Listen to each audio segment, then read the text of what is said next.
Let's do this.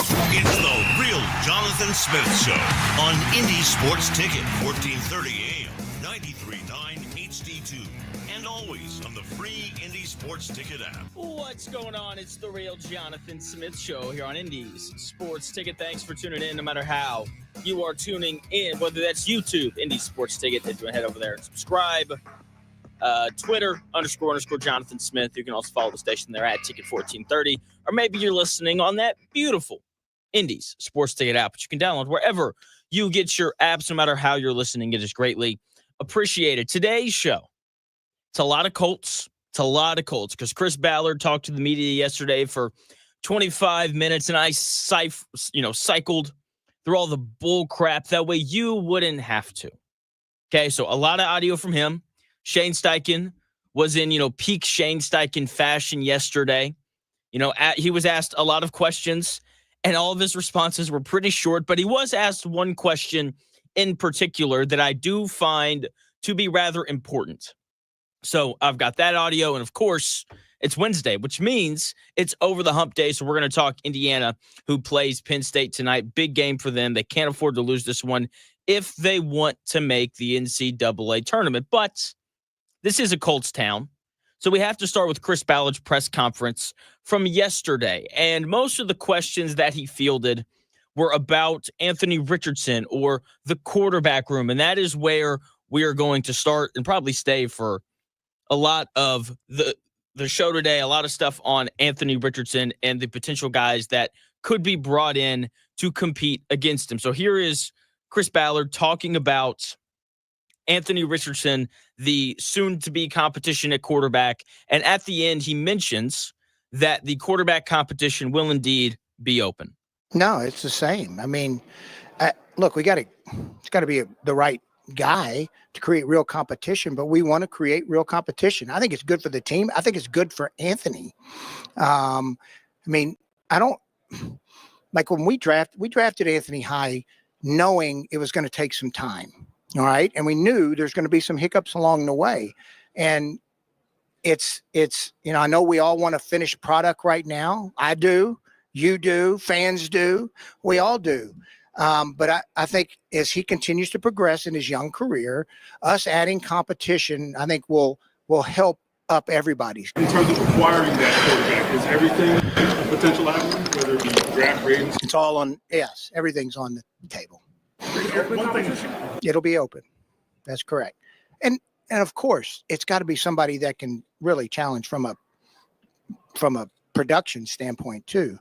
Chris Ballard right there talking about the competition that they're hoping to create in that quarterback room this season. He said right there at the end, it will be an open competition. He said that they are not ruling out any specific way to acquire that quarterback, whether it be a trade, whether it be through the draft, or whether it be through free agency. Now, who are the legitimate quarterbacks that can actually come in and challenge Anthony Richardson? Because that is clearly what they're looking for. And I think it's a pretty short list. There's 5 guys that are, potentially going to be available: Russell Wilson, Aaron Rodgers, Kirk Cousins, Justin Fields, and Sam Darnold. Those are the only 5 quarterbacks that are going to be available in some way, shape, or form this offseason who can actually compete with and push Anthony Richardson. The issue is, I don't know if any of these guys are actually going to come and play here. Okay, of all of the options, I'm on the record saying that I really do think that Russell Wilson is going to be the guy that winds up here in Indianapolis for this next season. Aaron Rodgers came out yesterday and said that he wants to go somewhere where he can play and win. I don't think that Aaron Rodgers welcomes the idea of a quarterback competition.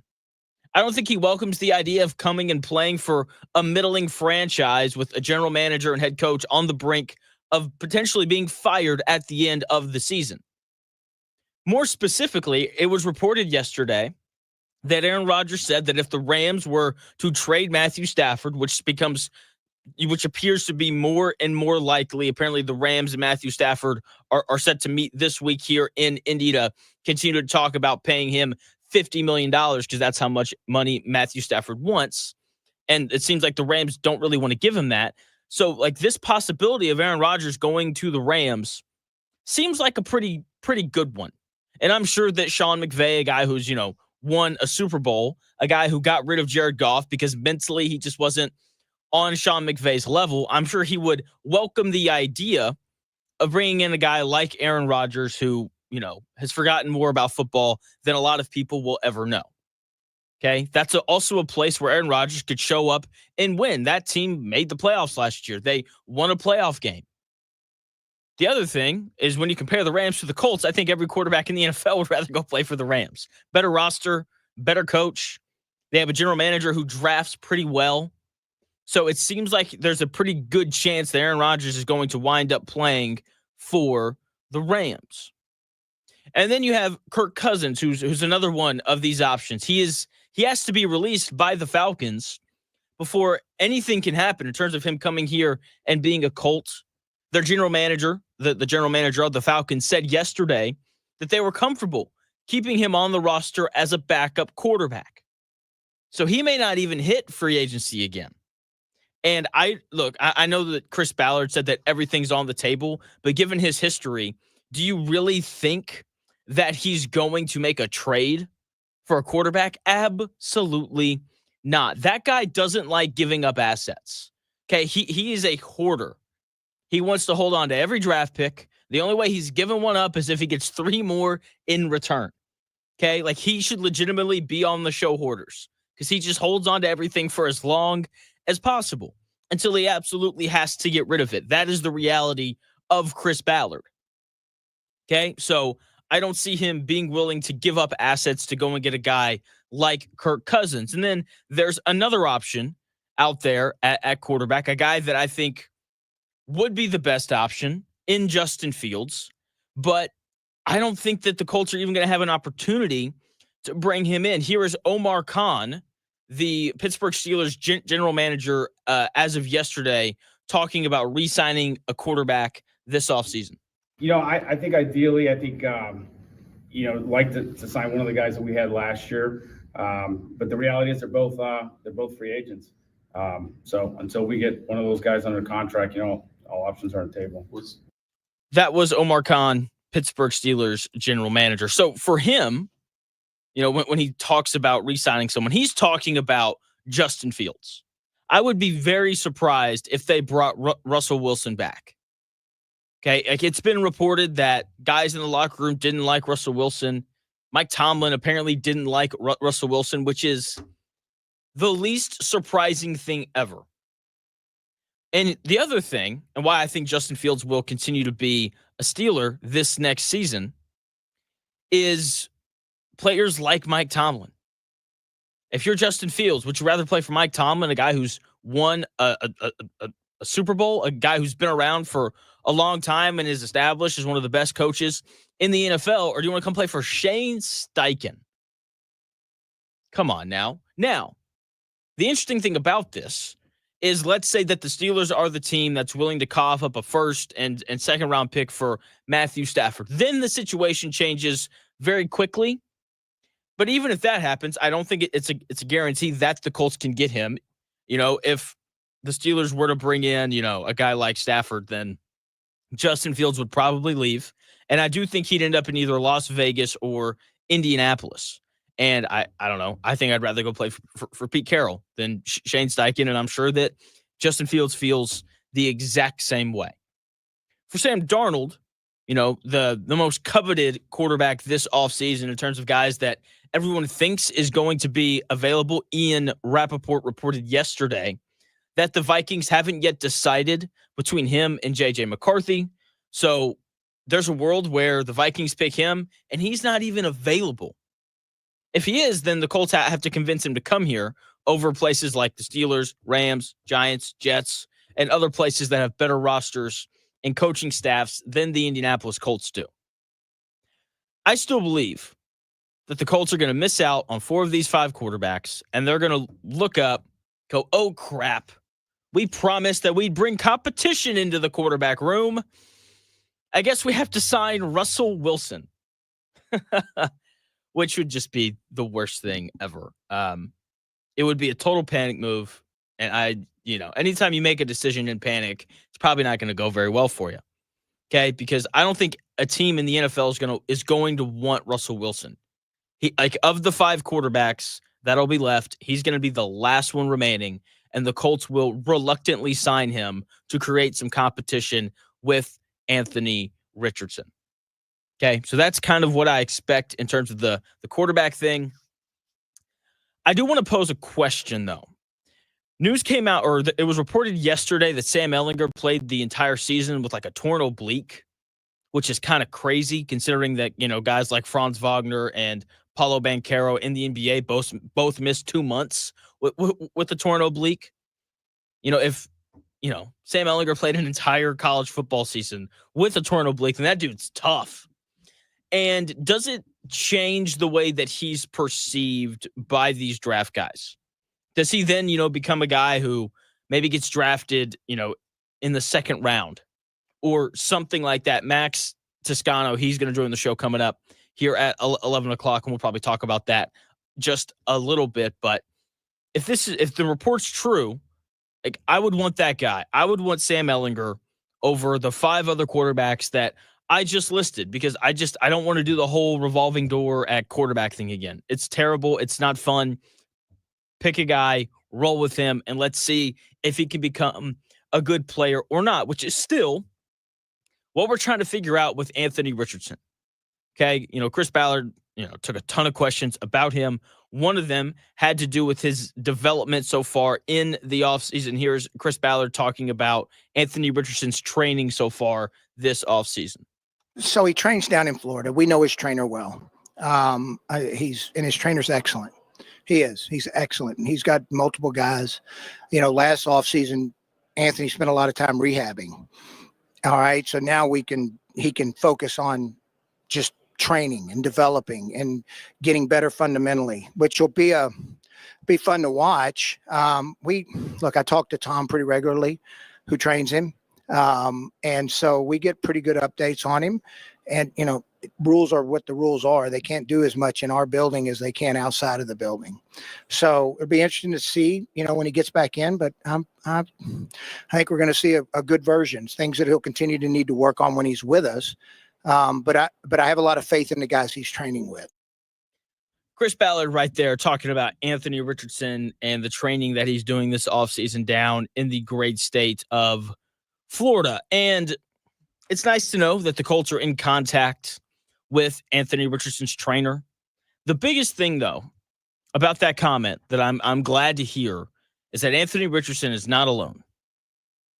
There are other players in Florida training with him, and they're probably doing the same drills and lifting the same and doing all that kind of stuff, which is a really good thing because, Chris Ballard, we're going to hear him talk about competition all off season and all year. And it's really funny because he never talked about competition until DeForest Buckner said something, which I think is kind of a red flag.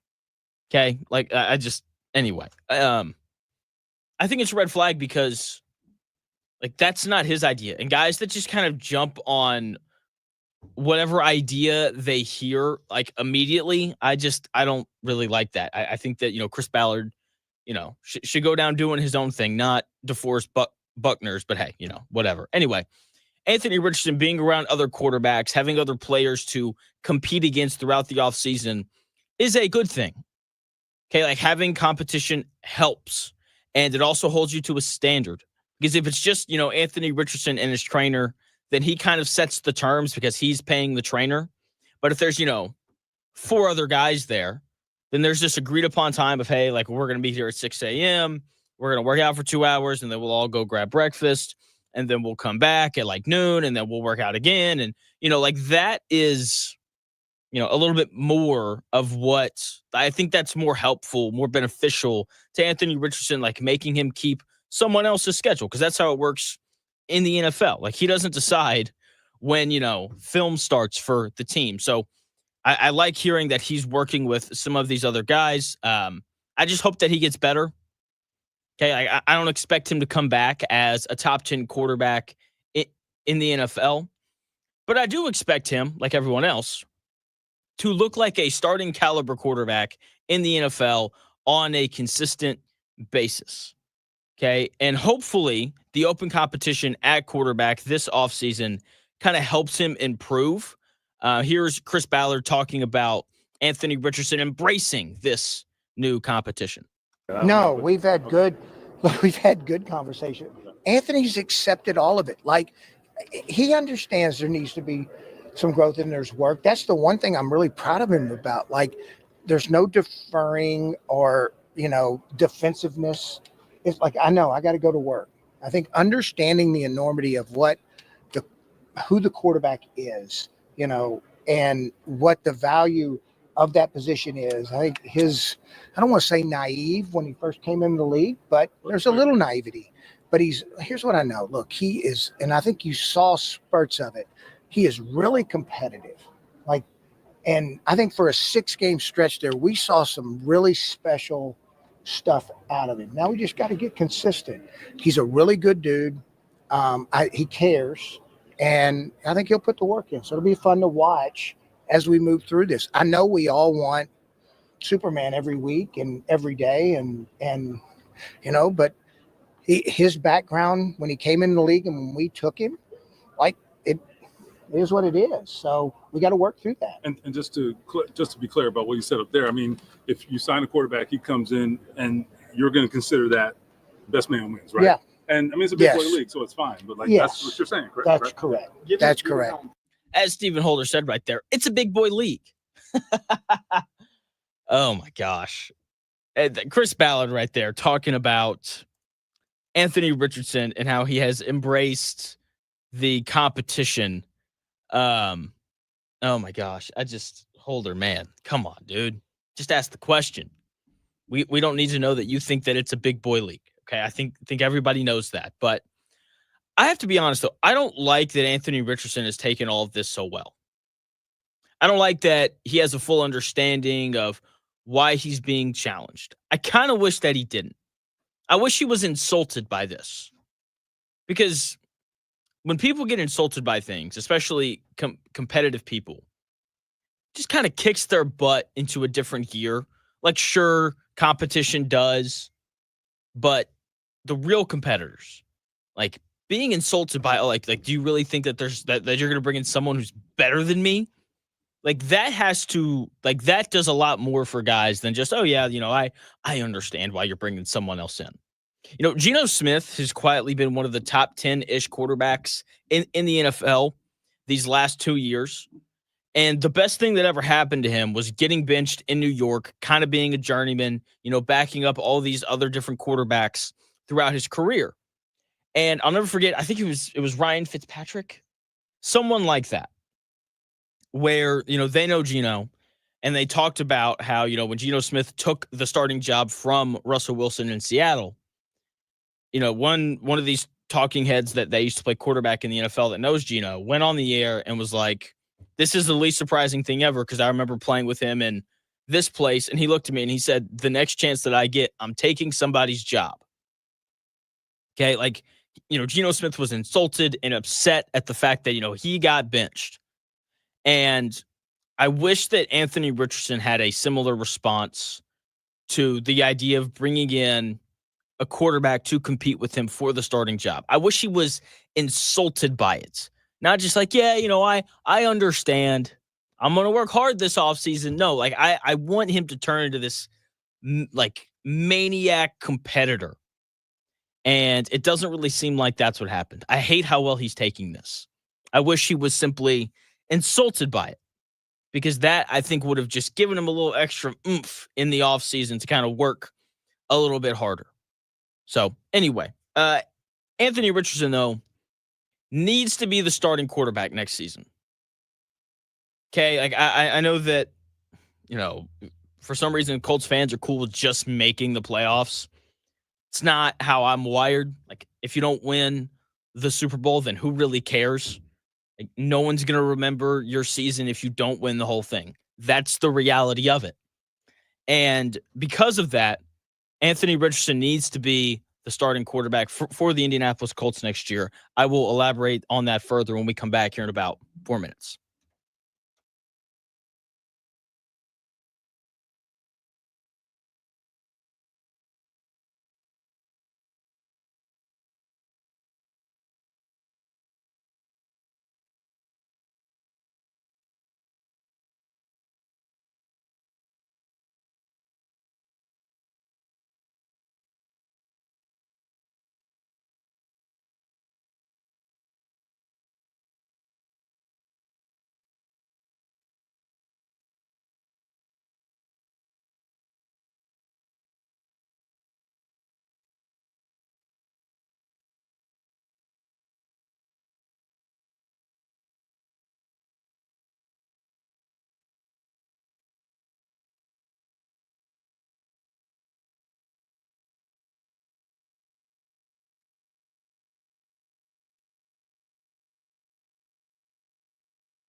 If it's in today's sports world, it's here.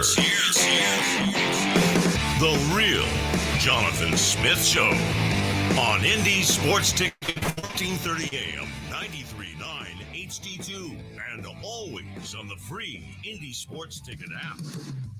You can also catch The Real Jonathan Smith Show on YouTube, Indy's Sports Ticket, if you want to head over there and subscribe. You can also watch on Twitter, __ Jonathan Smith. We stream the show there as well. Anthony Richardson needs to be the starting quarterback for the Indianapolis Colts this next year. I know that, where people are talking about Kirk Cousins and Aaron Rodgers and Justin Fields and all these other guys that are clearly just not the answer, because if they were the answer for the Colts, then they would have been the answer for whatever team they're currently playing for. Okay, the only exception to that being Sam Darnold, but he's not coming here. There's no way. I would be shocked if Sam Darnold decided to come and put on a Colts uniform this next season. And after hearing people discuss the quarterback competition for the Colts with players like Justin Fields and Sam Darnold and Aaron Rodgers, I'm just so incredibly hopeful that Anthony Richardson is the starter. Okay, hoping that the Colts can just make the playoffs feels like just such a loser mindset. I find it funny because there's all these like Indiana basketball fans around here who are like, if we don't make the Final Four, then we need to fire the head coach. And for some reason, that mindset just doesn't transfer over to the Colts. Where for me, look, who cares if you make the wild card and lose in the first round? Not me. Like, seriously, that does nothing for me. Go win the Super Bowl.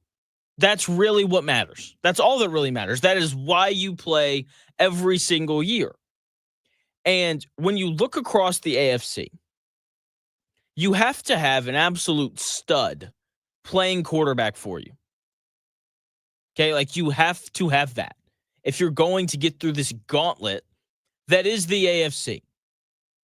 To beat some combination of Joe Burrow, Josh Allen, Lamar Jackson, and Patrick Mahomes in the playoffs, it cannot be done with any of those quarterbacks that are available this offseason. You have to have a stud.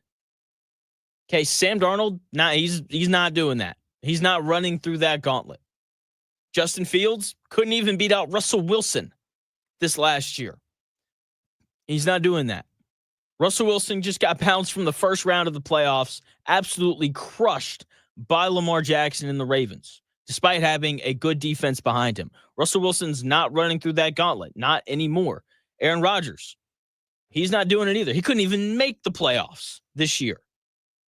Okay, all of these quarterbacks that are available this offseason, with the exception of Matthew Stafford, who's not coming here, none of them have even the potential to ever run through that gauntlet. I believe that every AFC team that is drafting a quarterback needs to draft for ceiling, because you have to have an incredibly high ceiling as a quarterback to get through that gauntlet of Joe Burrow, Josh Allen, Lamar Jackson, and Patrick Mahomes. Chances are you're playing at least two of them, maybe three of them if you end up in the wild card.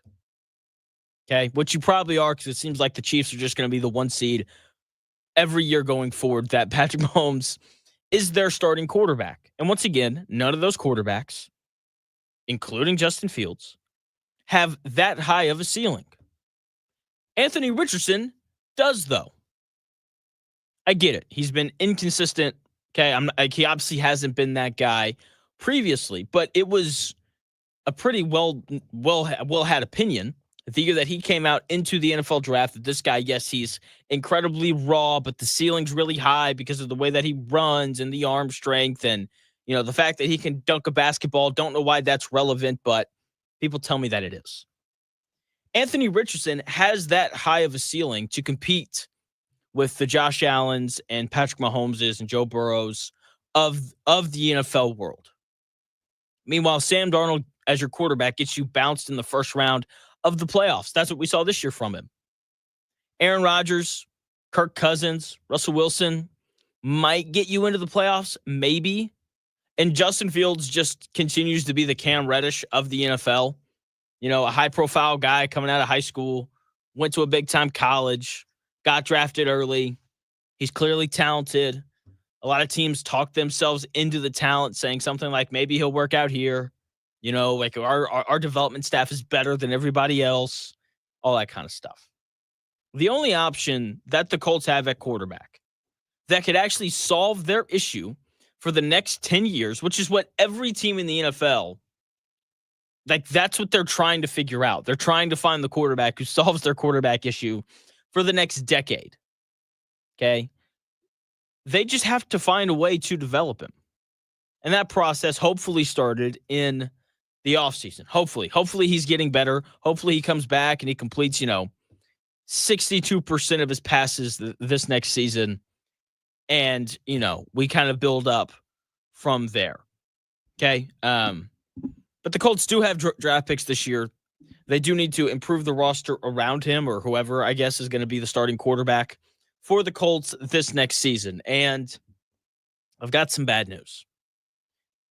I think the Colts are going to take an offensive lineman with that 14th pick. During Chris Ballard's press conference, he was talking about re-signing Ryan Kelly, Braden Smith, and Will Fries. And he was asked a question about Will Fries and just kind of, like he got hurt and, kind of how those conversations are going because the Colts need to re-sign him or extend him or whatever they have to do with his contract. And while he was talking about Will Fries, he said this. I think my feelings. Like, you have to be good up front. It's hard when you can't block people. And over the length of a season, it shows, like when you have weakness, it shows up. That's kind of why we drafted the two kids last year who we think have bright futures. We think Bortolini has a bright future, and he showed some flashes at guard. And then we think Gonzalez has a really bright future. They did some really good things. And look, at the end of the season, we did some good things in the, offensively, running the football. But they're young players. So it's a position that we have to make sure we've got 5, really 6, 7, and 8 guys that can play. Chris Ballard right there talking about the depth at offensive line and how important it is to him to have guys at that position who can play. Chris Ballard says a lot of crap when he's at the podium. He does. Okay? Like, it's hard to believe anything that he says. But when he says that he wants 7 or 8 offensive linemen that can legitimately play, I do believe him when he says that. Okay, he said that ever since he really showed up here. Okay, and his drafting history speaks to that. Like, he's going to draft offensive linemen and he's going to draft defensive linemen because he thoroughly believes, and he's not wrong, that you have to have a good offensive and defensive line if you want to win games in the NFL. I agree with that. I think most people would agree with that. And it's really annoying because I firmly believe that he's going to take an offensive lineman with that 14th pick. It's going to be, the tackle out of LSU or one of the 2 tackles out of Texas or whoever it winds up being, or maybe it'll be some FCS kid who just tests really well at the combine. It's a possibility as well. I've just got a bad feeling. I think the Colts are going to be sitting there at 14 and a Colston Loveland or a Malachi Starks or someone like that is going to be on the board. And he's going to be like, nah, offensive tackle. That's who we're taking. And that'll just be annoying. It will be because I know that as Colts fans, you're sick of him just kind of doing the exact same thing every single year. And I'm ready for him to do something different. I'm sure that you are as well. I saw someone tweet out something the other day that I thought was so incredibly true about Chris Ballard. They said that it wouldn't surprise them if Chris Ballard passed up on Tyler Warren with the 14th pick and took a different position because he knows that he can get a good tight end in the 3rd round as opposed to a potentially generational tight end in the 1st round. And I was like, that is the most accurate thing ever said about Chris Ballard. I think he cares way too much about value as opposed to just bringing in good players. I think that's all that coaches want. Like, just give them good players, and they will figure out ways to use them properly. And even if it's a position that's deemed not as important as the other positions on the field, even though I would argue that tight end is a pretty important position because they impact the game in multiple ways, blocking and pass catching. So, with all that being said, I don't think the Colts are going to take. I think they're going to take an offensive lineman at 14 because that is the Chris Ballard blueprint. That is what the 9 years of him being here in Indianapolis kind of points towards. I will say he did mention that he likes the middle round depth of offensive linemen in this draft class, which, means to me he's going to take a guy in the first round and also in like the fourth or fifth round. I think that's what we're going to see from the Colts in this draft class. A lot more, or just even more emphasis on the trenches. Okay. Now, Shane Steichen, he spoke yesterday as well. He was asked a really good question that I am excited to discuss. Indiana plays Penn State tonight as well. But when we come back here in about 3.5 minutes or so, I've got that quote from you from Shane Steichen that I found so interesting.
It may, one day, be a must-listen for sports enthusiasts. Sure. and monkeys might fly out of my butt. Uh-oh. The Real Jonathan Smith Show on Indy Sports Ticket 1430 AM, 93.9 HD2, and always on the free Indy Sports Ticket app. The Real Jonathan Smith Show. That's my new favorite rejoin. That one's awesome. Love that one. The Real Jonathan Smith Show here on Indy's Sports Ticket. Hopefully you guys are having a nice week. Shane Steichen had a really bad day yesterday because he actually had to talk to the media, which he clearly does not enjoy doing. And while Chris Ballard fielded a ton of questions about Anthony Richardson, Shane Steichen got a couple. He never said anything. You know, everyone is so interested in seeing what the Colts do in free agency and seeing who they draft, what quarterback they're going to bring in, and how Anthony Richardson develops. Like, those are the leading storylines for the Indianapolis Colts franchise this offseason. Free agency, who do they draft, quarterback, and Anthony Richardson's development. Those are the four things that I think people are paying attention to the most when it comes to the Indianapolis Colts. The one thing that is not being discussed enough, though, is how much improvement are we going to see from Shane Steichen? He wasn't a good head coach last year. Okay, like, he has to improve. Like, he can't continue to call trick plays and bit in like high leverage spots in games. Okay, how is he going to improve as the leader of the team? Because there were issues inside that locker room last year. And it all starts with him. And I wish I had the name of the reporter who asked Shane Steichen this question, because I think it's such a good, important question that most people are just kind of breezing past. Because even if Anthony Richardson becomes a better quarterback and Chris Ballard hits on, 4 of the 7 draft picks, they all show up and they play immediately and things look good. If Shane Steichen doesn't improve as a head coach, then none of it will matter. So I greatly appreciate Shane Steichen being asked yesterday what he has learned in his first 2 years as the head coach of the Indianapolis Colts and where he can get better. Here's Shane Steichen addressing that question. Yeah, that's a good question. I think, we went through some adversity last year, and I've learned from that adversity. Obviously, the first year I was here, things went pretty good. Obviously, we didn't make the playoffs, but we hit a little bit of adversity. So you learn from that. So when those situations come up, if they ever do come up again, you're ready for those. But again, just being in that leadership role and being in those team meetings and being the leader of the football team and having a message every single week, I think I continue to grow in that area too. Shane Steichen right there, talking about how he's grown as the head coach of the Indianapolis Colts over these last 2 years. Shane Steichen, look, he can improve as a leader all that he wants to. Okay? I think it's great. I think it's important. With that being said, he was also asked during his press conference about culture and how to establish a winning culture. And his answer was pretty simple. He was like, win. And he's, exactly right. Like, if you don't go 8-9, people aren't really worried about you. That's just the reality of it. But you can't establish that if you don't stay committed to running the football, which was something that the Colts kind of struggled with this last year. They'd be having all this success on the ground, and then Shane Steichen would be like, what we should do? We should throw the football right now. Okay? If he doesn't stop calling trick plays in bad spots, then none of it will matter. Okay? And most importantly, though, and the thing where he has got to really grow is keeping drama out of the locker room. That has to happen. Okay? Like having, Zaire Franklin be the center point of, the Pat McAfee show for a couple weeks is problematic. Like you can't have drama like that.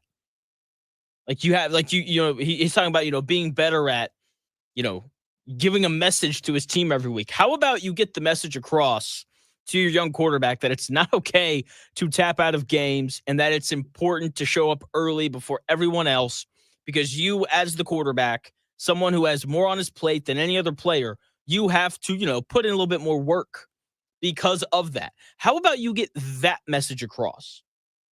That way, you don't become, a national storyline. Look, teams like the Cowboys and the Giants and the Jets and the Rams, teams in these very large markets will always be the lead on ESPN or Fox Sports or whatever, your sports TV preference is. If the Colts ever are the lead topic, it's probably not for a good reason. And we saw that this last year. And there was just a lot of drama, a lot of stuff around Anthony Richardson. When The Athletic is rolling out comments from your players about the issues that they had with Anthony Richardson, that obviously Anthony Richardson is responsible for that. But it's also on Shane Steichen for not getting his message across of, hey, man, you got to be at least a little bit professional. Okay, so yes, while I do think it's very important for Shane Steichen as a play caller to improve a little bit, to stay a little more committed to running the football, to, not calling trick plays in bad spots, most importantly, he has got to find a way to keep that locker room as drama-free as possible. Okay, like there were stints during last season where it seemed like it was a middle school girls' locker room, just with how much, he said, she said, drama and bull crap was going on in there. So yes, the roster needs to improve. Anthony Richardson needs to take a step. Okay, that's right, not a leap. Can you just take a step for us? That would be great. Okay, they need help at safety and all of those things, and they need to draft good players and bring good players in free agency and all that kind of stuff. But Shane Steichen has to improve. That is something that absolutely has to happen, and hopefully he does, especially in that leadership department.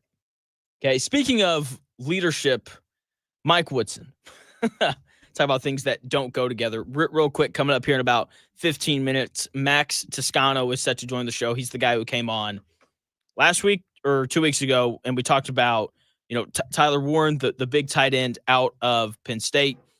Max was pretty adamant that dude's a stud. It'd be great if the Colts could trade up and grab him. But, Max talks about more than just tight ends, so he's going to come on. We're going to kind of preview the combine. But Indiana, they play basketball tonight against Penn State. It is Wednesday, which means that it is over the hump day. Uh-oh, guess what day it is? Guess what day it is? Huh? Anybody? Julie, hey, guess what day it is? Oh, come on, I know you can hear me. Mike. What day is it, Mike? Leslie, guess what today is? It's hump day. Woo-hoo! Hump day!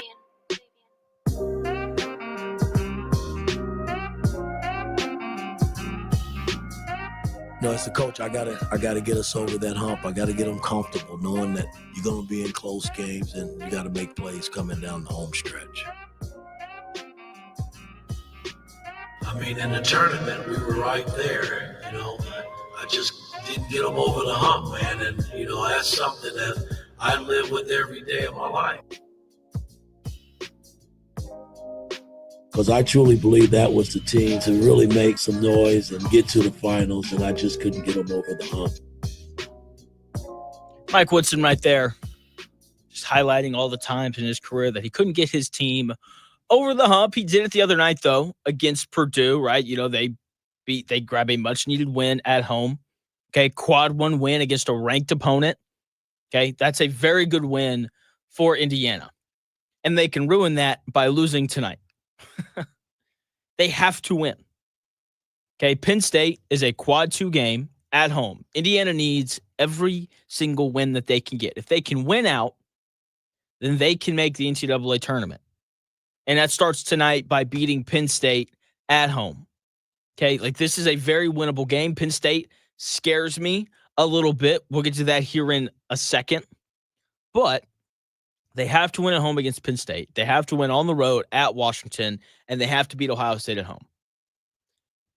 They have to win those 3 games.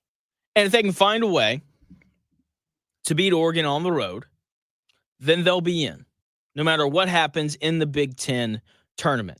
Okay, that'll be 2 quad wins over Ohio State and Penn State. The win over Washington is more about avoiding a bad loss than it is picking up a good win. And then that win over Oregon, since it's on the road, would also be a quad 1 win. They need all 4 of them, okay? But they especially need the ones against Penn State, Ohio State, and especially Washington. Okay, and it starts tonight. And Penn State scares me because they play fast. They can really score the ball. When Indiana beat Penn State earlier in the year on the road, Penn State shot terribly from 3, which is not normal for them. Like, they're a pretty solid 3-point shooting team. And when you're playing against a team that shoots the ball like Penn State does and plays as fast as Penn State does and scores the basketball like Penn State does, you are always in danger of losing. So Indiana is going to have to play tonight with that same level of defensive intensity that they did against the, Purdue, against Purdue on Sunday, which feels like that was, forever ago, but it's really only been a few days. And I firmly believe that if Indiana plays with that level of, defensive intensity and tenacity, and they're getting up in, ball handlers' grills, and they're, fronting the post, and they're closing out possessions by going up and grabbing rebounds, then they'll win because they are more talented than Penn State. They are. Like, there's just there's no way around it. That is just a very simple fact of the matter. And when you're more talented and you play harder, you usually win. Usually, not always. And I'm very curious to see what the line is for the game tonight, because, Indiana's a pretty good team. Penn State, like I said, their ability to score the basketball makes them kind of dangerous. But we'll have to wait and see. If we get the best version of Indiana, they should win this game by double digits. The issue is we will probably not get the best version of Indiana tonight. Where's this line at? Let's just search for it. That'll make it way easier. Yeah, and then, the Purdue, they are set to continue their season. There we go. Indiana is a 6.5-point favorite tonight. They should cover that. They should. Will they? I don't know. We'll have to kind of wait and see how Penn State looks. But I do like Indiana minus 6.5 with the way that they've been playing here as of late, especially if Malik Reneau continues to be a good player. Like, he's played much better here as of late. If he can kind of continue to be that lead scorer for Indiana, then they should have a great chance to win. Purdue, they're trying to avoid 5 straight losses on Friday night. They're playing at home against UCLA. UCLA's tough. Okay, like Mick Cronin, I don't know. He doesn't really bother me like he bothers some other people, but you know that his team's going to play hard and they're going to play defense and all of those important things. And look, when you're a Purdue team that's struggling, especially offensively, UCLA's got a lot of size in the backcourt, so they're going to be able to put bigger guards on Braden Smith, which he kind of struggles with. Like, UCLA is going to be a tough opponent for Purdue, but I'm not picking against Purdue. I'm going to pick them enough, and eventually I will be right, because I find it very hard to believe that Purdue is going to lose out. Okay. Real quick before we head to break and we come back with Max Toscano, Javon Holland is testing free agency. And if you don't know who that is, you should, because the dude's a freaking stud. Okay. He played safety for the Miami Dolphins. He was a 2nd-round pick out of Oregon a few years ago. And if he's available this offseason for the Colts to go grab, they should 1,000,000,000% go and get him. He's only 24. The Dolphins didn't extend him because he's a safety and they didn't want to pay him. But he's a good young player. And Lou Anarumo, the new defensive coordinator for the Indianapolis Colts, his best defenses in Cincinnati were when he had Jesse Bates. Javon Holland can be that level of a safety. He's done it in Miami. He has 5 interceptions through 4 seasons. He didn't have any interceptions this year, but he's coming off his best year as a pass defender. Only 54% of the passes thrown his way this year were completed. That is a good number to have as a safety. That means you aren't giving up these big plays over the top. He is a player that could come here to Indianapolis and immediately make this defense better. Okay, the Colts need a safety because you know they're not going to take Malachi Starks at 14. And Javon Holland is a good safety who can come in and make that immediate impact. Get him in the building because it would be nice if the Colts added a good player this offseason, especially a guy who can really come in and make plays. You know, we were sold all this crap last offseason about Julian Blackmon and how great he was going to be. And then, you know, he had a little cop-out shoulder, oh, I tore my labrum thing, even though like having a torn labrum is not that big of a deal. I have one right now, and I'm fine. Anyway, it'd just be nice if the Colts added a good player this offseason. Javon Holland is a guy who could do that at a position of need. Max Toscano is set to join me coming up here in about 5 minutes. We'll talk about the draft. We'll get his thoughts on Javon Holland. We'll talk a little bit of quarterback, offensive line, what the Colts should do, all of that kind of stuff. We'll do all that with Max when we come back here in about 5 minutes.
do this. It's the Real Jonathan Smith Show on Indy Sports Ticket, 1430 AM, 93.9 HD2, and always on the free Indy Sports Ticket app. What's going on? The Real Jonathan Smith Show here on Indy's Sports Ticket. You can check the show out on YouTube, Indy Sports Ticket, Twitter, __ Jonathan Smith. You can download that Indy Sports Ticket app wherever you get your apps, or you can just listen on good old 1430 AM. Joining me now, Max Toscano, the tight end guru who came on last week, I think. I don't know. Time just kind of runs together where we talked a little bit of Tyler Warren and how impactful he's going to be in the NFL. We're going to talk a little more just kind of general NFL combine stuff today. Max, what's going on, man?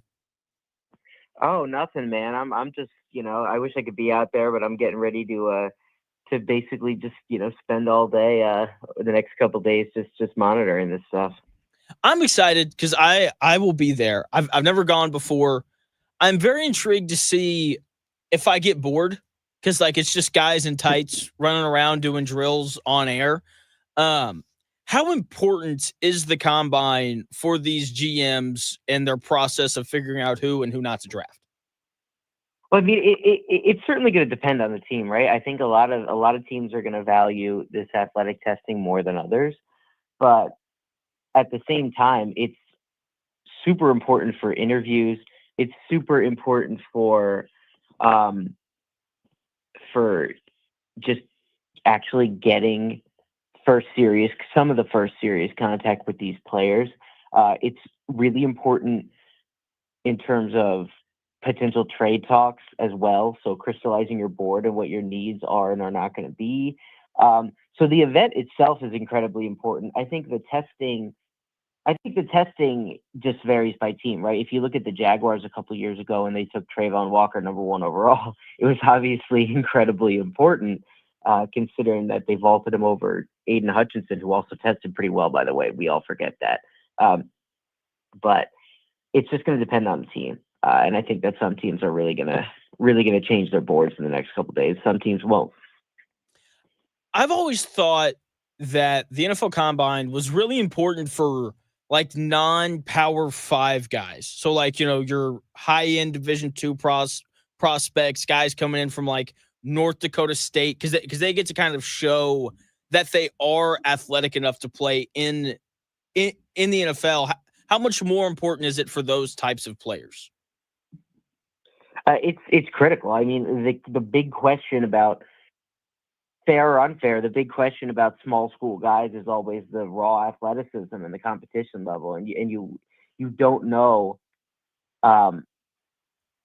tape to tape whether or not these guys can match up with future NFL players as much, because when you're playing in the SEC and the Big Ten, you're going to have a matchup with another guy that's a similar prospect level, so you can kind of see how they stack up athletically. You can always see that stuff on tape, but at the same time, it's huge for these guys. And when you can be a guy, maybe like a Gray Zabel, who's really rising up draft boards with a good offseason process, who can show teams proof of concept that you're big, strong, and fast at the NFL level, that can go a long way, because there's just not that question for guys at the SEC and Big Ten level anymore, especially with the rise in GPS data. For instance, guys like Tyler Warren, Abdul Carter, the freakiest of the freaks just don't need to test. They just don't need to test. So these guys do. Joined by Max Toscano, football writer for And the Valley Shook, where he covers some LSU football X's and O's. Also has a Substack called Remember the Tight End. We're talking a little bit of NFL Combine. So you mentioned some guys not needing to test. Does it bother you that Shedeur Sanders is reportedly not going to participate in the Combine this year? No, not really. The throwing stuff is just it's to me, it's just this dated, it's this dated, well, its purpose is dated in the sense that it was really kind of the first chance for these guys to get down at field level and just see the ball out of these guys' hands, see the velocity, that comes out, especially when tape wasn't really that HD and clear back in the day. And you really needed to see like what kind of crispness they were throwing with, what their mechanics look like up close, all that. And it's just not really that needed anymore. I guess they need guys to throw to the receivers, but like to me, the workout drills are just like, I just don't really get it anymore. It's really fun for the fans and everything, but like it's not going to change anybody's minds. Okay, yeah, that's kind of how I felt about it. Plus, from my understanding, he's still going to participate in Colorado's pro day and all of those things. Speaking of Colorado, were you surprised to hear that Travis Hunter's working out as a corner and not as a wide receiver for the combine? No, I was not surprised at all. I also think that, like, you know, like I just said with the testing, like it's really about the athletic testing and not the drills themselves. So he's really just everybody's kind of working out as an athlete. I don't really know, like, I don't really know what difference it's going to make for teams that evaluate him one way or the other, or both. But I wasn't surprised, just because like that is, in my opinion, his better natural position, the position he's truly rare at. And I think that most NFL GMs are going to see him that way. But it also doesn't really matter, I don't think. Joined by Max Toscano, who covers a little bit of LSU football over at And the Valley Shook, also has a Substack called Remember the Tight End. Is there a guy who's participating in the combine that casual fans aren't aware of, but is going to test so well this weekend that people then very quickly become aware of him? You know, it's tough because like you don't actually know who's going to test. Like so many of these guys are going to opt out late. I think the position I've obviously focused the most on is the tight ends. But I think when you look at the receivers, I don't know if Alec Ailmanor is going to test. I think he's going to be more athletic than people think in such a stocky frame. I really, really like him. I think Emeka Egbuka is going to run. I don't think he's going to run in like in the mid 4.6s, like people have, you know, kind of characterized him as like a pure slot only guy. And I do think he's a slot guy, but I think he has a little bit more juice than people potentially think. Maybe I might be wrong about that. I think Terrence Ferguson is going to test in the agility really well if he does it. I mean, nobody really does that stuff anymore. And I think that Nick Scorton, the edge from Texas A&M, I don't know what he's measured in at, but if he's dropped a little bit of that weight that he put on for Texas A&M, I think that he could test more athletic than he looks on tape. But there's a lot of guys I'm missing. I'm sure some of the O-linemen are going to really test well. Jackson Slater looked really good at the Senior Bowl. I don't know if he's going to test.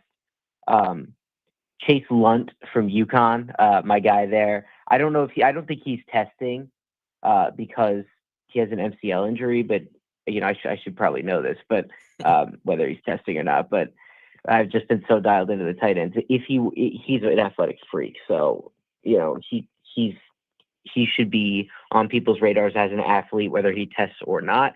And yeah, I mean, I'm sure I'm missing a bunch of guys. It's just that like, I've just been so locked in on one group this year. Yeah, no, that makes sense. Is there a position group this year at the Combine that is more athletic than normal? More athletic than normal. I just think the edges are going to keep getting more athletic. Like they're just, and that's year by year. I feel like we kind of say this every year, but he is just like, he's such a freak. It's such a freak position now, right? Like you look at, I meant to say Donovan Ezaraku, and when I said that, so I just skipped my mind there. All good. Donovan Ezaraku. I don't know if Mike Green is testing. I know Abdul Carter is not, but like there are so many freak shows at this position at this point that like these guys are going to start putting up like not receiver numbers, but like these guys run in the high 4.4s now. Sometimes it's crazy. It really is. Like the athleticism out on the edge is just it's crazy. And given how athletic these edge rushers are becoming, does it make it even more important to have a block or a tight end out on the edge who can really block? Yeah. It also helps that these guys are getting smaller. So like I think that's going to cause huge problems for the NFL defenses in about like a year, maybe two, maybe less. It's already started to cause problems for defenses because if you want to stay in nickel, you can't there are two ways to keep your edge defenders on the edge, right? If you keep them on the edge, they aren't between defenders. They don't have to just hunker down and use physicality in tight spaces, right? They can get upfield and set the edge. And so as a result, if they're in that position, they can be like a Von Miller type. And Von Miller works in everything. He's an insane player, but like you can be one of those types of players as those smaller, bendier edges. But in nickel, you can't really keep those guys on the edges as much unless like, there's one front you can play in. There's one real front you can play in nickel that gets 5 on the line of scrimmage while also keeping your edge defenders outside. So if you're going to want to play your standard 4 down nickel fronts and they're going to put 2 tight ends on the field, that guy's going to have to reduce inside the tight end or head up on the tight end. So it matters more to be able to it matters more to be able to block, but it's also getting a little bit easier in the sense that these guys are like 250 now, and they're kind of your size. You're not always having to dig out like 270 pound like Aiden Hutchinson. It just makes it easier. And I think that teams are going to eventually gravitate back toward those big DNs so they can stay in nickel. But when that happens, then it's going to be absolutely critical that these tight ends are way bigger and stronger than they are now. Joined by Max Toscano, who writes for And the Valley Shook and Remember the Tight End, a Substack that he started. Your boy Tyler Warren's not testing. Does that bother you? As a spectator, it bothers me because that was going to be awesome. As a evaluator, no. I've seen it. Like this guy's made the Big Ten look like like a 5-star high school tape. I've seen him run away from corners. I've seen him, juke guys out in tight areas. Like he's a freak. I don't need to see anything from a testing perspective. So I think that I think that a lot of guys are going to opt out of testing because teams have their GPS scores. So people are just going to look at, what he did on GPS or just what he did on tape and say like, why does he need to bust his butt there for like 3 months, 2-3 months to train for the combine.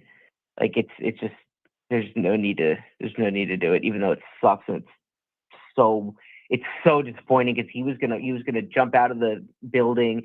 He was gonna run in the low 4.5s, I think. But what's he gonna do? The NFL's telling him he's probably a top 10 pick. He got invited to the draft, and 8 to 10. I think they're inviting 8 to 10 surefire guys now. Yeah. So it's a bummer, but he doesn't do this for fan enjoyment or my enjoyment specifically, which is a bummer. But it is what it is. It is a bummer. It is. Joined by Max Toscano, a football writer for And the Valley Shook and Remember the Tight End. What is a GPS score? I've never heard of this. Oh yeah, so they wear these little they're basically sports bras. That if you go to a football practice, you'll see everybody in sports bras. But they basically just they put GPS trackers on you basically that track your movements, and so it gives you a legitimate sense of practical game athleticism, and the stuff we had to reverse engineer through these these designed raw athletic tests, the broad jump, the vertical, the 40, the 3-cone, and we had all these puzzle pieces we had to create to piece together a picture of somebody's athleticism and then project it to a game. We can just do now in the game. Yeah, and that sounds way more important than what you run in tights. What should the Colts do with the 14th pick? Is Tyler Warren available? Probably not. Based off of everything you've said on this show, I'm assuming he's not going to be available at 14. Well, I mean, there's a couple options. They can trade up. I don't think it's going to cost that much if they really need him. And the other good thing is, like, I love this corner class. I love it. So I don't think Will Johnson's going to fall to 14. If he does, and Warren's not there, you run to the podium. If you can potentially trade back and get value there. I don't know who's going to trade up to 14, but there's good corners. There's good corners. Like I really love. I know Benjamin Morrison's not going to go top 15 because of his hip injury, but like before going into the year, I thought he was going to be a top 10 pick. He locked down Marvin Harrison Jr. like twice in man coverage, and so I think they got to look to that. I think you can always get value at D line or edge, especially with DeForest Buckner getting up there. It's such a dumb answer. Take best player available at that point. That's probably not a wide receiver. So they have enough of those, but yeah. So Chris Ballard drives me crazy for multiple reasons. I think one of the big things is I think he should go on the show Hoarders because he just never wants to give any of his assets up. And so, like, I love the idea of trading up to 7 or wherever the Colts need to trade up to draft a Will Johnson or a Tyler Warren. But that's just not what Chris Ballard does. You joked about, like, who wants to trade up to 14. You're right. You talked about, like, who wants to trade up to 14. Like, Chris Ballard he'll trade back to 16 if it means he gets like an extra 7th round pick, because that's how he is. But he said something yesterday at the combine that for entertainment purposes worried me. He talked about, something that he talks about like pretty much every year, about how important it is to have like 7 or 8 guys on your offensive line who can really play. And, the Colts have 3 offensive linemen this offseason that are potentially going to hit free agency. Are there any offensive linemen worth taking with the 14th pick? Yeah. If Armand Membu falls, I think he's a stud.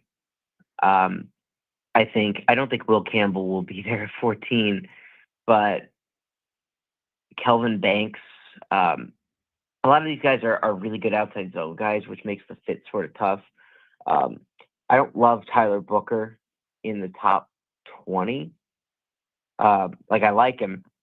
I just think that would be a bit of a reach, but he really fits schematically because he's kind of a downhill guy.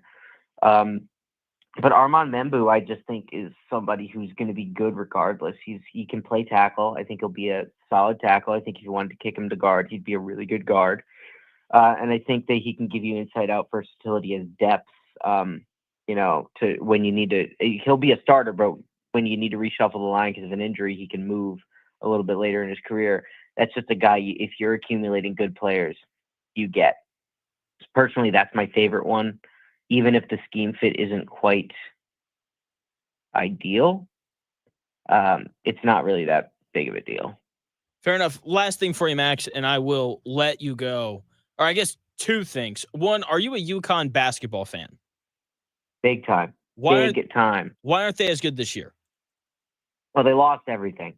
And there's been a couple things. I think that when you have the kind of roster that they have the last couple of years, and the fact that in the answers to everything, both defensively and offensively in your system that you could ever want, it's tricky it's tricky to go to a world where you have to start solving problems without. And so like it's still a decent roster, but it's loaded with inexperience, and a lot of guys have had to grow. Like Solo Ball, for instance, I love that guy. I think he's going to be one of the best scorers in the country next year. But the transition to a more demanding defensive role has been a huge challenge. They have Hassan Diarra, their best on-ball defender and starting point guard, has been hurt for a while, so he's been really hobbled, which has been tough because they've lost that. A couple of the transfer, well, no, they took 2 transfers. Paris Reed is developing. I think he's going to be a stud next year. He's just not there yet. So they get into foul trouble in the post a lot, and they end up in trouble there. They struggle to defend the 3 because their best on-ball defender's hurt, and they've really struggled to find other ones. Alex Caravan has had to take on too much of a load as a pure scorer and creator when his best role is, he's kind of the tight end of the team. He's the connective tissue to all parts of the offense, but he's not necessarily the on-ball driver and the first shooting option, right? Like he's not the wide receiver in the pass game. He's the tight end. He's the guy that is really, really good. He's a really, really good shooter, but he's a really good shooter when your schemes and weapons are drawing attention away, and he can just pick and pop and be that guy that you left a linebacker on and can't cover, to put it in football terms. Yeah. So it's just like it's a long-winded answer because I'm calling me a UConn basketball fan is understatement of the century, but it's just been a whole year around figuring out how to put these pieces together. And I think a lot of these guys are going to be better next year with more of an injection of talent from the youth and hopefully the portal. But it's just kind of been a rebuild, find out year. Yeah, and that's kind of what one would expect after winning back-to-back national titles. I love how everything comes back to the tight end with you. I think that's really funny. Max, thanks for your time, man, as always. Absolutely, man. Enjoy the combine. Yep, see ya. That is Max Toscano. You can check him out on Twitter at Max Toscano1. He writes an excellent Substack called Remember the Tight End. Just loves football. Didn't realize he loved UConn basketball that much. We'll have to keep that in mind in case they pull a run out of their butts and wind up in the Final Four. When we come back here in about 4 minutes, Chris Ballard had a lot of thoughts yesterday at the combine, a lot of stuff on Anthony Richardson, and I've got all that audio for you when we come back here in about 3 minutes.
The best takes. Maybe. The Real Jonathan Smith Show on Indy Sports Ticket 1430 AM, 93.9 HD2, and always on the free Indy Sports Ticket app.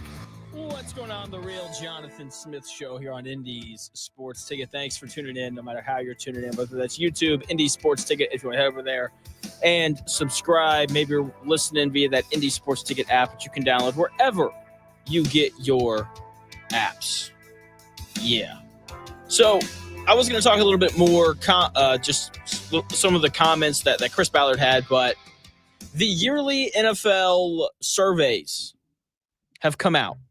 And the Colts, they were about where you expected for them to be. Middle of the road on just about everything.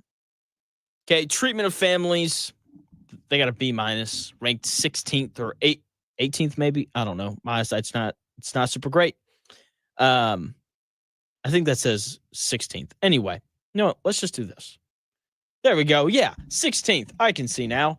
The food and dining area, they got a C, 25th.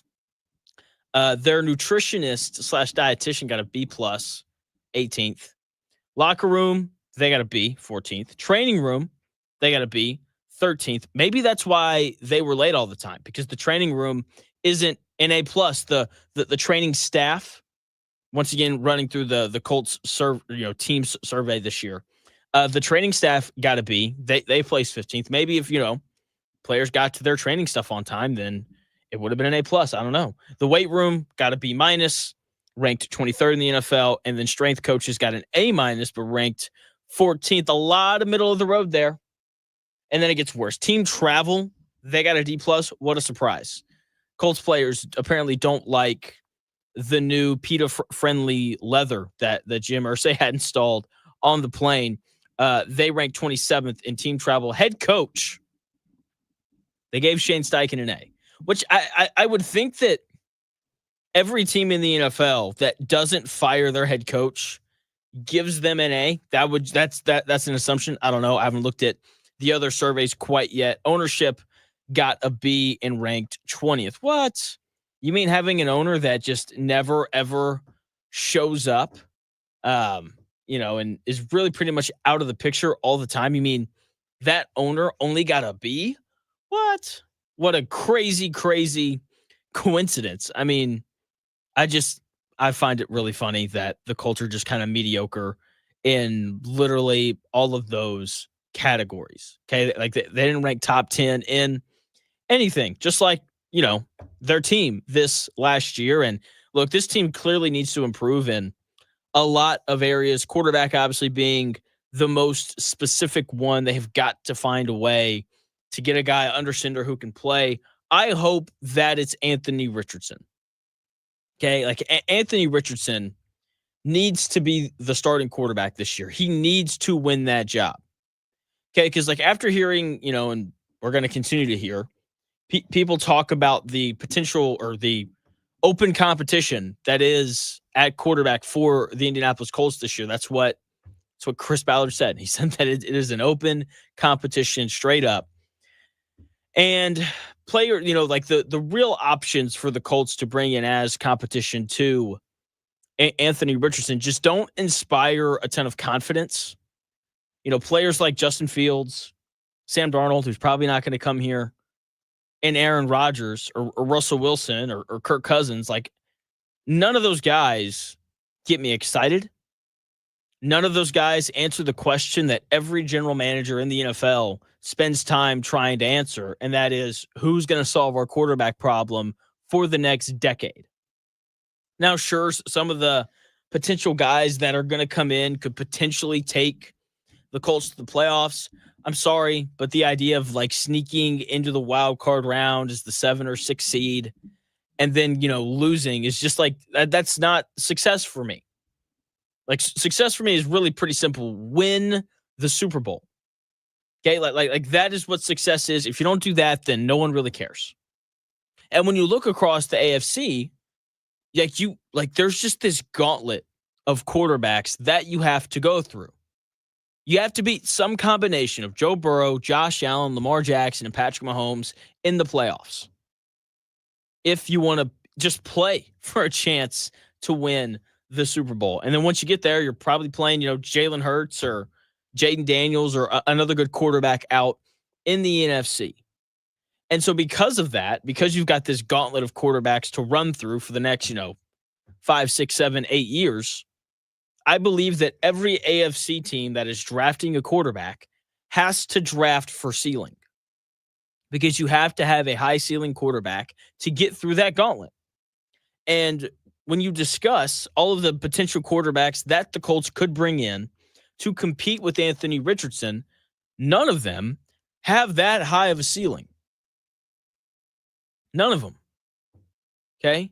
Anthony Richardson, however, does. That is why the Colts took him, because he has this high ceiling and could potentially one day, if he maximizes his potential, could compete with those guys. Like when you go through, the 5 most likely guys that the Colts are that the Colts could bring in to compete with Anthony Richardson, like this is what you get. Like Sam Darnold as your quarterback gets you bounced in the first round. That's what we saw this last year.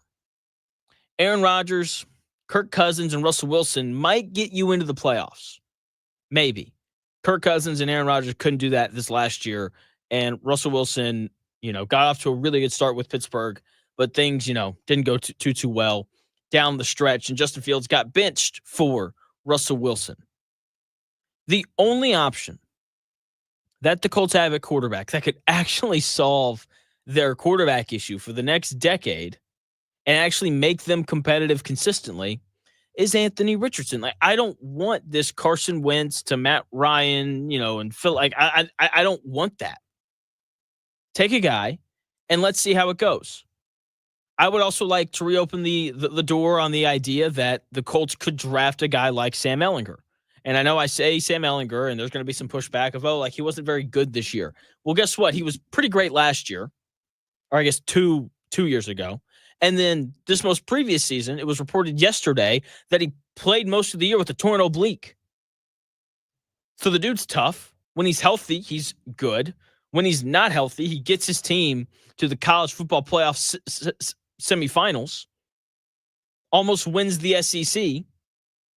So, yeah, would love it if the Colts were able to draft that guy at some point, because the dude's super talented and he gives the Colts a chance to answer the question of who is our starting quarterback going to be for the next decade. Okay, so if the Colts could bring in anybody to compete with Anthony Richardson, I would like for it to be Sam Ehlinger. That probably won't happen. I still pretty firmly believe that Russell Wilson is going to wind up being the guy that the Colts bring in. I think that they're going to look up. Aaron Rodgers is going to sign with the Rams after they trade Matthew Stafford to, the Giants or the Steelers. Kirk Cousins may not end up going anywhere. The general manager for the Atlanta Falcons said that he was just fine holding on to Kirk Cousins and making him the backup for this next season. Justin Fields, the Steelers seem to really like him. Their general manager mentioned yesterday that they would like to re-sign one of Russell Wilson and Justin Fields. And given the fact that it's also been reported that the people in Pittsburgh didn't really like Russell Wilson, tells me that they probably want to keep Justin Fields. So I think that the Colts are going to look up here in the next few weeks, towards the end of free agency, and be like, geez, like we told our fan base that we were going to bring in a quarterback that could really compete with Anthony Richardson. And I guess that, Russell Wilson's the only guy left. So come on in, Russell Wilson. Come compete for this starting job here in Indianapolis. So, yeah, I just really hope that the Colts either draft a quarterback or Anthony Richardson winds up winning the competition, because they have to answer that question of who's going to be our starting quarterback for the next 10 years. Okay, they have to answer that question at some point, and hopefully they do it hopefully they do it this offseason. Hopefully, Richardson comes back and he's just the best quarterback ever. That would be the most ideal thing. That's probably not going to happen. Hopefully he just comes back a little bit better. Speaking of getting a little bit better, Indiana looked a little bit better on Sunday when they beat Purdue at home. They need to win tonight. They are taking on Penn State. They are 6.5-point favorites. My thoughts on IU and Penn State when we come back here in about 4 minutes.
The best takes, stories, and entertainment. It's The Real Jonathan Smith Show on Indy Sports Ticket, 1430 AM and 99.5 HD2.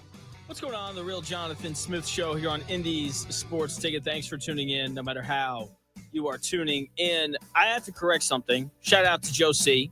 over here on the YouTube page, commenting, Jonathan, you keep referring to Sam Ehlinger as the guy for the Colts. Are you accidentally substituting his name instead of Quinn Ewers? Yes, I mean Quinn Ewers. Thank you. That, my bad. I meant Quinn Ewers. If you listen to the show long enough, you know that I am very much anti-Sam Ehlinger. I meant Quinn Ewers, the quarterback coming into the draft this year out of Texas, the guy who played last year with a torn oblique. Thank you, Josie, for pointing that out. Wrong name. My bad. Anyway, it's Wednesday, which means it's a very special day here on the Real Jonathan Smith Day. It is Over the Hump Day in honor of Mike Woodson's relentless pursuit of getting the Indiana Hoosiers over the hump. Uh-oh, guess what day it is? Guess what day it is? Huh? Anybody? Julie, hey, guess what day it is? Oh, come on, I know you can hear me. Mike. What day is it, Mike? Leslie, guess what today is? It's hump day. Woo-hoo! Hump day!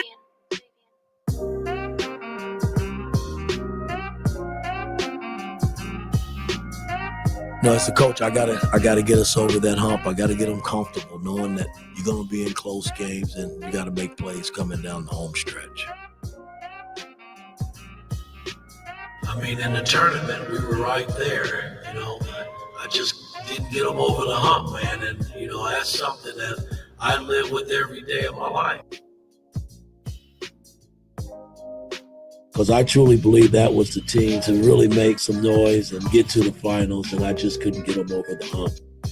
Mike Woodson just recapping his career struggles of getting his teams over the hump. And to his credit, he did it on Sunday against a really good Purdue team, a game that Indiana really needed to win to keep their NCAA tournament hopes alive. And they are alive and well. They are currently on the outside looking in. It looks like they're the second team out, according to Joe Lenardi, which means that they need to win tonight. They have to beat Penn State. It has to happen. Tonight is another quad 2 opportunity, and they need it. If they want to make the NCAA tournament, then they have to win at least 3 of these last 4 games. They have to beat Penn State tonight. They have to beat Washington on the road, and they have to beat Ohio State at home. Because while Penn State and Ohio State wouldn't be bad losses, they wouldn't exactly, it's definitely not the same as losing to Oregon on the road, which would be a quad 1 game. And if they can beat Oregon as well as win these other 3 games, then they should be in the tournament. Okay, that'll be 2 more quad 2 wins, beating Ohio State and Penn State. You beat Washington, you avoid a really bad loss, as Washington's probably going to miss the Big Ten tournament, which is kind of embarrassing. And then if you beat Oregon, that's obviously a quad 1 win, which you can never have too many of those. So big one for Indiana tonight. They are a 6.5-point favorite. Game is set to start at 8:30. I like their chances, especially if they defend the way that they did against against Purdue. If they defend that well, then they can beat anybody. And I truly mean that. Like, when you defend at that level and you hold the opposing team's 2 best players, to only, single digit points for both of them. Trey Copperman finished with 9, Braden Smith finished with 8. When you're able to defend the opposing team's 2 best players that well, then you have a chance to beat anybody. And when you have a really good quarterback, you have a chance to beat anybody. Everyone knows this in the world of, the NFL, college football, whatever. When you have an elite guy playing quarterback for you, you can beat anyone. And that's why Chris Ballard was asked a million questions about Anthony Richardson yesterday. And the most interesting thing that he said came at the end of one of his responses, where he talked about it being an open quarterback competition. Here is Chris Ballard talking about, Anthony Richardson and the quarterback competition that is coming to Indianapolis when training camp starts. No, it's the same. I mean, look, it's got to be the right guy to create real competition, but we want to create real competition. I think it's good for the team. I think it's good for Anthony. I mean, I don't like when we drafted Anthony high, knowing it was going to take some time. All right. And we knew there's going to be some hiccups along the way. And it's, I know we all want a finished product right now. I do. You do. Fans do. We all do. But I think as he continues to progress in his young career, us adding competition, I think will help up everybody's. In terms of acquiring that quarterback, is everything a potential avenue, whether it be draft ratings? It's all on, yes, everything's on the table. It'll be open. That's correct. And of course, it's got to be somebody that can really challenge from a production standpoint too. Chris Ballard right there talking about what is going to be an open quarterback competition this year. And I'm so intrigued now. Just to put a real stamp on it of, yes, it is an open quarterback competition no matter who we bring in, which means that they are actually going to bring in someone to legitimately challenge him. Okay, he said it at his press conference at the end of the year, and then he said it again yesterday. So he has doubled down on it. We are bringing someone in to challenge Anthony Richardson. The issue is I don't know who they're going to bring in. Because as far as I'm concerned, there are 5 quarterbacks available this offseason that might come to Indianapolis, and I'm just not convinced that they're going to. Like, I think Russell Wilson is probably going to wind up being the guy that competes with Anthony Richardson, because when you look at the other 4 guys, you have Aaron Rodgers, who said yesterday that if the Rams move Matthew Stafford, he wants to go play for the Rams. That is what Aaron Rodgers wants to do. He wants to go somewhere where he can play, which if the Rams move off Stafford, he'll be able to do that, and somewhere where he can win. And if he goes and plays for Sean McVay and that Rams roster, which is in much better shape than the Colts roster, that's a roster that made the playoffs last year. Like, he's going to have a chance to win there. Like, do you really think the Colts are going to win a whole bunch of games with 42-year-old Aaron Rodgers? I don't think so. I think he would much rather go play for Sean McVay and the Rams than the Colts. And then you have Kirk Cousins, who oh my gosh, Kirk Cousins, I mean, oh man. Like, a guy who can't move, it's brutal. Kirk Cousins has to be released by the Falcons before anything can happen anyway. And their general manager said yesterday that they were comfortable keeping him on as a backup quarterback. So he may not even be cut and hit the free agency market. And Chris Ballard's not going to trade for Kirk Cousins. He's not going to do that. He's been here 9 years. He's made 3 trades. And, sure, he made that trade for Carson Wentz, but that I think was a little bit different given that Wentz had success under Frank Reich. I don't think that he views Kirk Cousins the same way that he viewed Carson Wentz. The Steelers, they're going to bring back Justin Fields. Here's Omar Khan, the general manager of the Steelers, saying that they want to re-sign one of the 2 quarterbacks from last year. I think ideally, like to sign one of the guys that we had last year. But the reality is they're both free agents. So until we get one of those guys under contract, all options are on the table. Omar Khan, that is the Pittsburgh Steelers general manager. It's been reported that Mike Tomlin and some of the guys in that locker room don't like Russell Wilson, which is the least surprising thing ever. So it seems like the Steelers are going to look to bring him back. I think the only way that changes is if they make a trade for a guy like Matthew Stafford. Then, the situation changes kind of quickly. And then maybe, 26-year-old Justin Fields wants to go somewhere else. Even then, I don't think it's a guarantee that the Colts can get him, even though he is the best option, in my opinion, of the 5 guys available this offseason. Okay. So, but still, if you're Justin Fields, I think he'd rather go play for Pete Carroll in Vegas than come up here and have to compete with Anthony Richardson. Sam Darnold, a guy who might be on the table. We don't really know yet. Ian Rappaport reported yesterday that the Vikings have yet to decide between him and J.J. McCarthy. So there's a world where he's not even available. Okay. And if he is, then the Colts then have to convince him to come here and play with this roster as opposed to teams like the Steelers who are pretty good, the Rams, who are pretty good, the Giants, who weren't very good this last year, but have a pretty good team in place besides the quarterback position. The Jets, like their team isn't bad. They're bringing in Aaron Glenn. Like all those teams have better rosters and coaching staffs than the Colts do. So I believe that the Colts are going to miss out on those four guys that I just mentioned, Justin Fields, Kirk Cousins, Aaron Rodgers, and Sam Darnold. And then they're going to look up, go, oh, crap. We told everyone that we were going to have this open quarterback competition. Russell Wilson's still available. No one wants him, but, they're going to be like, I guess we got to take Russell Wilson. And then the Colts end up being the only team that won him. They overpay him, and they wind up having this open quarterback competition between Russell Wilson and Anthony Richardson. That is what I still firmly believe is going to happen. Okay? So, yeah, that's where I think we're going to end up. And it's going to suck because that's not what I want. I just want the Colts to solve this. I just want them to answer the question of who's going to be our quarterback for the next decade. And all those quarterbacks that I listed, the answer is no. Like, if Justin Fields was going to be good, he would have been good somewhere by now. And he hasn't been. Kirk Cousins looked like a deer that got shot in the leg last year, just limping around, not able to move.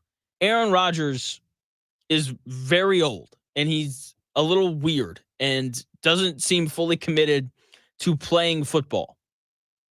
When it comes to Sam Darnold, sure, he had a really good year this year, but he was being coached by Kevin O'Connell, a really good offensive-minded head coach, behind a good offensive line with two great receivers in Justin Jefferson and Jordan Addison, and a defense that was pretty good in their own right as well. And the Colts just don't have the structure around the quarterback for Sam Darnold to come in and be great for the next decade. None of them have it.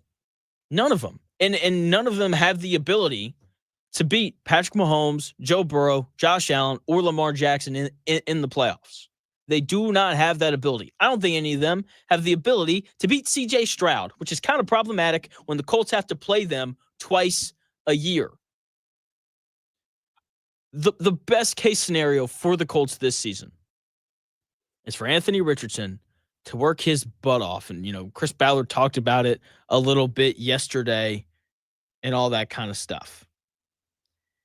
And, I hope he's telling the truth. I do.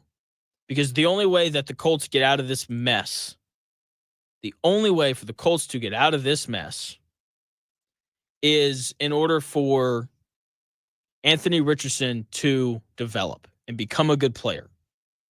Seriously, that or draft a new guy. Quinn Ewers sounds great. Tough dude, played the entire year last year, apparently with a torn oblique.